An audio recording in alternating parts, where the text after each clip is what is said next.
ടൈമായി.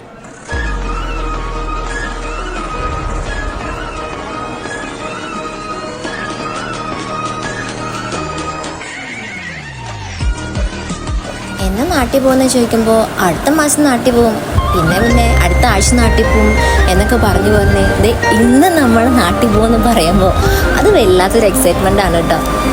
ഹോസ്റ്റലിലൊക്കെ നിന്ന് പഠിക്കുന്ന സമയത്ത് ബാംഗ്ലൂരും അങ്ങനെയൊക്കെ മാറി നിന്നിട്ടുണ്ടെങ്കിലും ഇത്ര നാൾ വീട് വിട്ട് നിൽക്കുന്നത് അത് ആദ്യമായിട്ടാണ്. ശരിക്കും പറഞ്ഞാൽ നമ്മുടെ നാടും വീടൊക്കെ അതൊരു വികാരം തന്നെയാണ് അല്ലേ. പുലർച്ചെ 3 മണിയാണ് സമയം, പക്ഷെ എന്തോ തീരെ ഉറക്കം വരുന്നേ ഇല്ല. ഫ്ലൈറ്റ് ലാൻഡ് ചെയ്യുന്ന നോക്കിയുള്ള ഈ ഇരിപ്പ് അതൊരു ഫീലിംഗ് തന്നെയാണ്. അങ്ങനെ ഫൈനലി നമ്മൾ